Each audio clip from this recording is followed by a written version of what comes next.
Mohammedia des ingénieurs est l'un des fleurons de l'enseignement public marocain.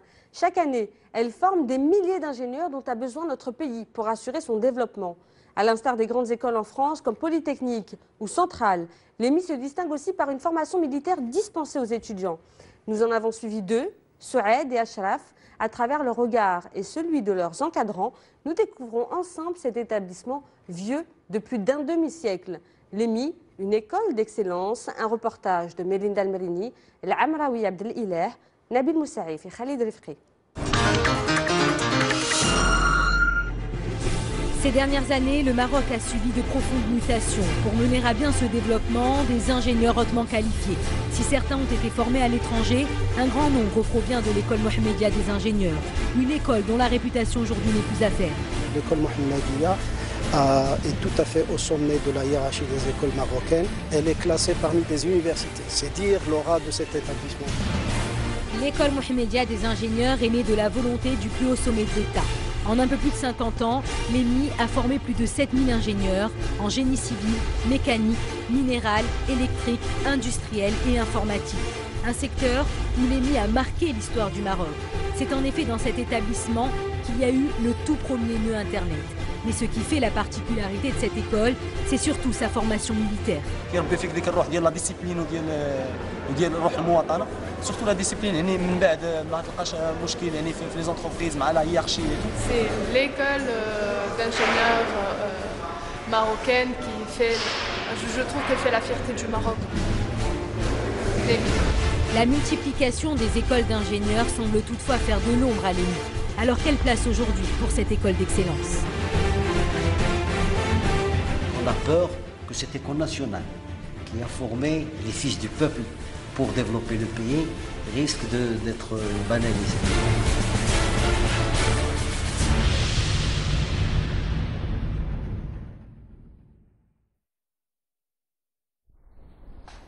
Il est 5h30 du matin, l'école est plongée dans le noir.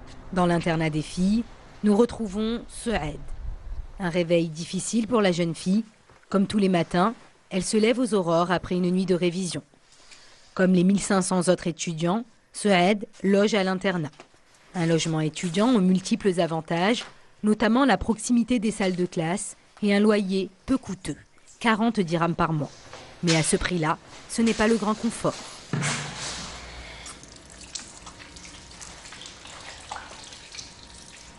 Elle est froide. Généralement, on a l'eau chaude une fois par semaine. Mais bon, le problème, c'est qu'elle n'est pas vraiment très chaude, qu'on a un peu froid. C'est très rigide, ça, c'est très dur quand même de se lever avec l'eau froide. Ben, ça te réveille d'un coup. Hein. Donc c'est une chose. Ashraf, lui, est déjà réveillé. Le jeune homme peine encore à trouver son rythme. الله يسمع لنا بحق الوالدين وصافي وبعد كتعرف بحق الوالد كتجي كتعيش بوحدك وهذا سي ان بو دور كوميم مي بون صا وي مولفين لقاو اللي طاولنا حوايجنا وكلشي مقاد كلشي مستف دابا عاد بقى تقلب ولكن هذه العيشه ضروري الواحد يدوز من هاد المراحل. Être étudiant à l'EMI, c'est aussi avoir le style émiste. L'uniforme est de rigueur, une obligation pour chaque étudiant. Ça ne fait pas de porter l'uniforme en fait. Ça me fait un mal de tête en moins le matin à chercher ce que je vais mettre. Une heure plus tard, dans la cour principale, c'est l'heure du rassemblement des couleurs. Aucun retard n'est permis. Les militaires veillent au respect strict des horaires.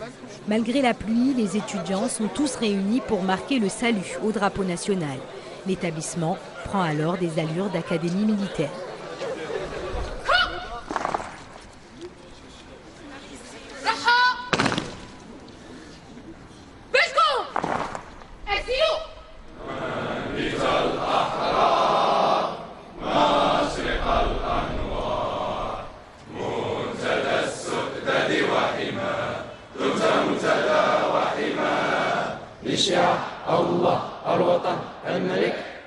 Ashraf et Souaed suivent avec précision les mouvements.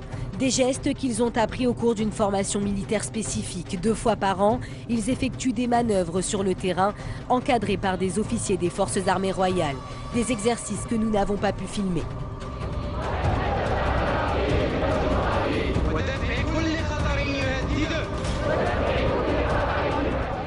À l'issue de leurs études, les lauréats reçoivent le grade d'officier des forces armées royales. C'est ce qui fait la particularité de cette école, née au lendemain de l'indépendance. Axée sur la promotion des cadres techniques du pays.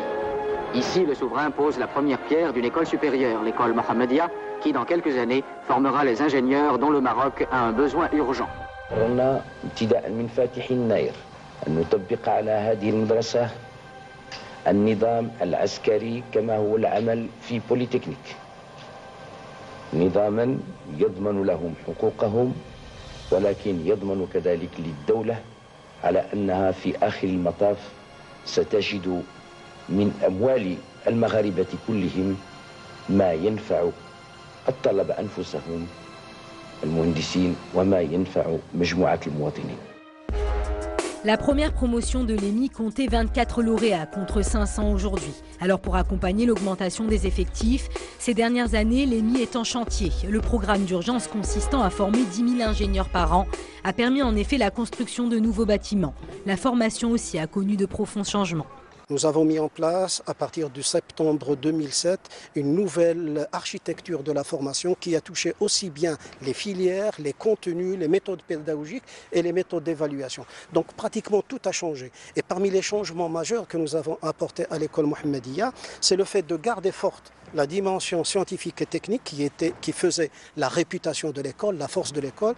Et nous avons développé davantage, d'une manière très très forte, la dimension managériale et de communication. Nous retrouvons Soued au département du génie civil.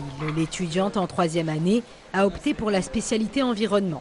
Premier cours de la journée, hydraulique. Une matière aussi technique que pointue, mais pas de quoi effrayer Soued qui a fait sa prépa Mathsup Mathspé.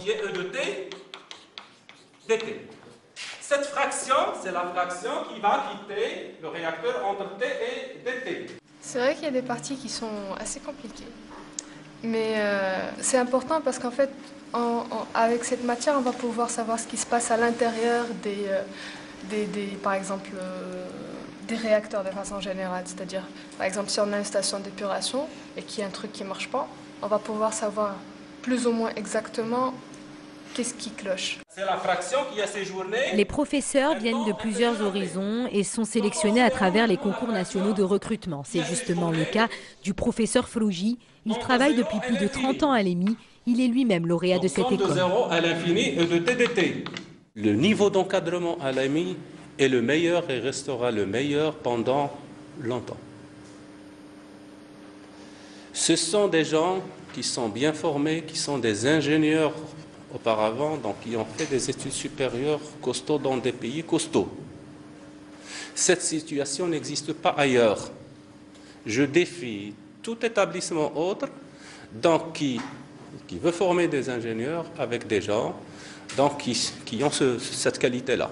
Être des ingénieurs et puis qui ont un doctorat d'État. Le réacteur entre T et T plus DT. Aujourd'hui, près de 50% du corps professoral est concerné par le départ à la retraite. Le professeur Tijani en fait partie. À moins de 5 ans de son départ, il prépare la relève. Il est à l'origine d'une 60aine de publications internationales. Il dirige aujourd'hui ce laboratoire de recherche qui s'intéresse à la relation existante entre l'énergie et l'eau. La méthodologie Copernicus pour régler les paramètres. Dans le projet solaire marocain, il y a un investissement d'à peu près 70 milliards de dirhams qui sera fait d'ici 2020 pour développer des centrales thermiques solaires et aussi des centrales photovoltaïques solaires. Et pour ces centrales thermiques, on a besoin de beaucoup qui seront installées dans les zones arides, par exemple à Ouarzazate, etc., où il n'y a pas beaucoup d'eau. Donc la problématique de refroidissement se pose et nous sommes en train de développer des solutions pour essayer d'éliminer justement le besoin d'utilisation de l'eau de refroidissement. À l'instar des établissements publics au Maroc, l'EMI souffre d'un manque de financement alloué à la recherche. Mais certains projets sont menés avec succès. C'est notamment le cas de cette installation de dessalement par humidification de l'air. Un prototype qui fait la fierté de ces chercheurs. C'est la première fois qu'on réalise un tel projet au niveau des centres de recherche marocains, des laboratoires de recherche marocains. 100% marocain 100% émis. Oui, 100% financement, 100% Maroc. C'est parce que le financement, d'habitude, il est octroyé dans le cadre de la coopération, ou bien ici, c'est franchement du financement purement marocain, puisque c'est l'argent de l'État qui est utilisé. Le Centre des études de recherche de l'EMI dispose de plusieurs laboratoires spécialisés. 150 professeurs-chercheurs, 420 doctorants y sont inscrits. Parmi eux, Ayouba Badouassé. Il est nigérien. Après des études à la faculté des sciences de Rabat, il a choisi d'intégrer l'EMI pour effectuer sa thèse sur la prévention des précipitations. Les enseignants de l'EMI, c'est des enseignants qui ont déjà une grande notoriété. À travers le monde, ils sont reconnus de manière internationale. Et donc, les travaux qu'ils traitent, ils sont déjà bien cotés. Donc, ce qui fait que le fait de travailler avec ces genres de personnes, c'est un atout et c'est une ouverture pour le monde de la recherche. Parce que ça nous facilite beaucoup plus à être insérés dans le domaine une fois le diplôme en poche. Comme Ayouba, les étudiants émistes proviennent de différents pays d'Afrique subsaharienne, mais aussi des 4 coins du Maroc. C'est l'heure de la pause déjeuner. Le restaurant de l'établissement ne désemplit pas, et cela malgré les critiques des étudiants sur les menus proposés. Pour ces derniers, la cuisine est en effet pas assez fine à leur goût. C'est bon ce que tu manges? Pas vraiment. Il n'y a rien comme la cuisine des mamans, ça c'est sûr. Et je préfère ne pas en parler, sinon je risque de commencer à... Non. Pour en dire un peu, ça va comme nourriture. C'est vrai qu'il y a des améliorations à faire, mais bon, alhamdoulilah. Nous sommes au département de génie mécanique. C'est dans cet immense atelier que se rassemblent les membres d'EMITEAM, un des 24 clubs que compte l'établissement. Une activité parascolaire qui permet de mettre en pratique la théorie, mais aussi de maîtriser les notions de marketing et de communication en s'introduisant dans le monde du sponsoring. Actuellement, ces étudiants conçoivent et réalisent un véhicule assez spécial. Chaque année, l'EMI représente le Maroc dans une compétition internationale aux Pays-Bas. Regroupant les plus grandes écoles d'ingénieurs, l'établissement est souvent bien classé. On va changer un peu, améliorer le prototype de 2012. Donc on va insérer l'injection électronique qui est en fait une technologie qui sert à optimiser la consommation en carburant. Et puis on va essayer aussi d'introduire le fibre de carbone en fait, qui sert à alléger la coque de la voiture et tout ça pour en fait, minimiser la consommation qui est le but de la compétition. Notre meilleur record c'est 419 km et demi par litre d'essence, donc ce qui est équivalent à un aller-retour à Marrakech avec 1 litre d'essence. Changement de décor pour décompresser. Les étudiants investissent la salle de jeu de l'école, un moment de détente incontournable, surtout pour les étudiants de première année qui voient leurs habitudes bouleversées.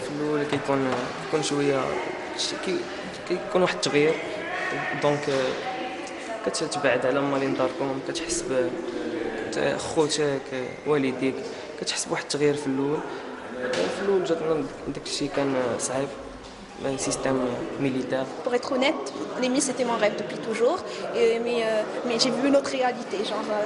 C'est surtout le système, c'est un peu stressant et déjà avec les prépas, on s'attendait à un autre monde après. On se disait on va passer les prépas, on va souffrir, ça va être dur, mais après on va s'ouvrir au monde, on va avoir une vie, les études supérieures, on s'attend que ça soit la belle vie. Mais on a été plus ou moins déçus. La majorité des étudiants ont conscience que leurs sacrifices porteront un jour leurs fruits. Ils seront en effet en première ligne pour participer activement au développement du pays, comme ces lauréats dont certains sont de hauts commis de l'État. Ils sont aujourd'hui réunis en association. Objectif, booster le développement de l'EMI à travers une réflexion sur le nouveau modèle de l'école pour gagner en autonomie et en compétitivité. Un projet où il y a le ministre qui travaille sur un projet. En principe, ça doit convenir parce que le projet, le ministre il donne le projet du regroupement. Tout à fait. C'est-à-dire que nous, par rapport à ce qu'on a partagé avec les différents intervenants, on trouve qu'il y a une convergence par rapport aux grandes orientations, il y a une convergence. Le fait normalement de faire régir l'école Mohammedia en tant qu'université Mohammedia d'ingénieurs, donc ça permet de lui donner plus d'autonomie, certes, ça va permettre de donner plus de ressources, plus de moyens, bien sûr en contrepartie, il doit y avoir des obligations de résultats. Et donc je pense aujourd'hui, l'école Mohammedia a atteint une taille importante. Aujourd'hui, l'école Mohammedia, c'est 1300 ingénieurs. Et il a encore la capacité de doubler, voire tripler, mais pas dans le cadre institutionnelle d'aujourd'hui. Pour l'EMI, moi je pense que ce qui est important, c'est de pouvoir maintenir ce positionnement important de contribution par la formation d'ingénieurs, mais également pour les ingénieurs. Parce qu'au départ, enfin je dirais il y a 20 ans, 30 ans, dans les classements, quand un jeune voulait choisir une école, première des choses, il allait pointer l'école d'ingénieurs EMI.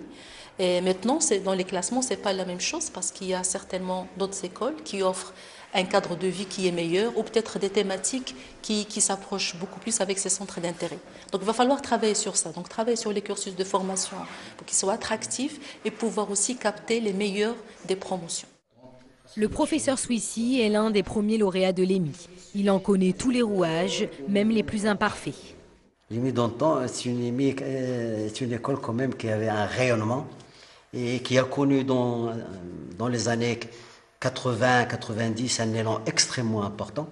Et on a peur que cette école nationale qui a formé, comme on a toujours eu le plaisir de le dire, les fils du peuple pour développer le pays, risque d'être banalisée si on ne prend pas les décisions nécessaires, les décisions qui s'imposent, à savoir changer aujourd'hui son statut. Le salut de l'école aujourd'hui passe obligatoirement par le changement de son statut, l'ériger en établissement public à l'instar des grandes universités. Nous retrouvons Ashraf au Douar Mnasra. Ashraf est président du club Enactus. Une fois par semaine, il se rend avec ses camarades à l'école Ouled Mohamed pour donner des cours de français. Le verbe avoir ou le verbe être. هادو جوج ديال الافعال جوج ديال لي فيرب في الفرنسي مهمين بزاف هاد لي فيرب هادو يعني باش نقدروا نعرفوا لا كونجيغيزون في الفرنسي خصنا اولا نحفظوا هاد لي دو فيرب هادو avoir و لو فيرب être ياك متفقين معايا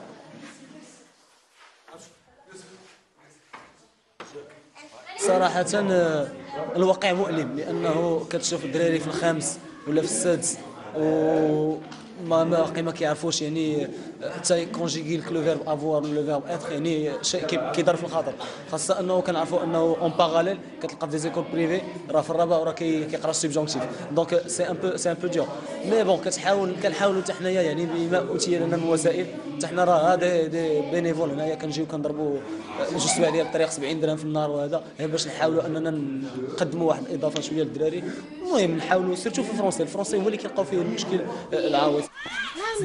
L'action d'Enactus ne s'arrête pas là. Le club s'est aussi donné pour objectif de lutter contre l'abandon scolaire.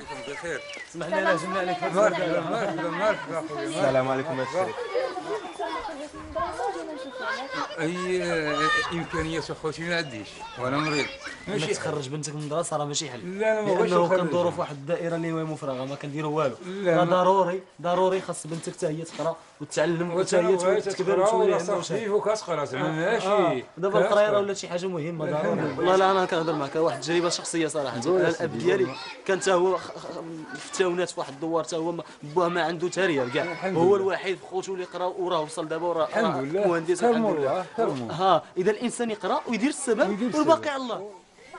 Avec la foi du missionnaire, Ashraf et ses amis reviendront chez le père de la jeune fille jusqu'à lui faire changer d'avis. Marrakech, c'est la trêve du week-end. Une bonne bouffée d'oxygène pour notre étudiante. Une fois par mois, Souad rend visite à sa mère. Atiqa est couturière. Femme divorcée, elle a fait beaucoup de sacrifices pour donner une bonne éducation à ses enfants et leur permettre de poursuivre des études supérieures. Une sorte de revanche sur la vie pour Atiqa, qui n'a pas eu la chance de faire des études.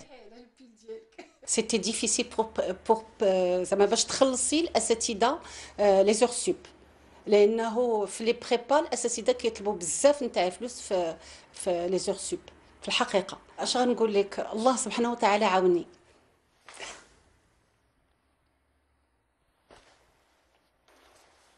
Vous êtes fière de votre fille? Ah oui. زعما صراحه هي انا داكشي اللي ما قدرتش نوصل ليه تندعي الله سبحانه وتعالى بانه توصل لي بنتي وولدي. La réussite ne dépend pas forcément du statut social. Souad en a toujours eu l'intime conviction. La jeune fille s'est toujours accrochée à ses rêves. Moi, je me suis toujours dit que l'espoir fait vivre. Et qu'il faut toujours viser les étoiles. Donc à chaque fois, quand je voyais par exemple, je sais pas, quand je voyais des personnes haut placées parler à la télévision, quand je voyais des chercheurs et tout, je me dis un jour moi aussi je réaliserai ça. Un jour, je rendrai fière les personnes qui m'aiment et un jour, je donnerai à mon pays de quoi être fier de moi.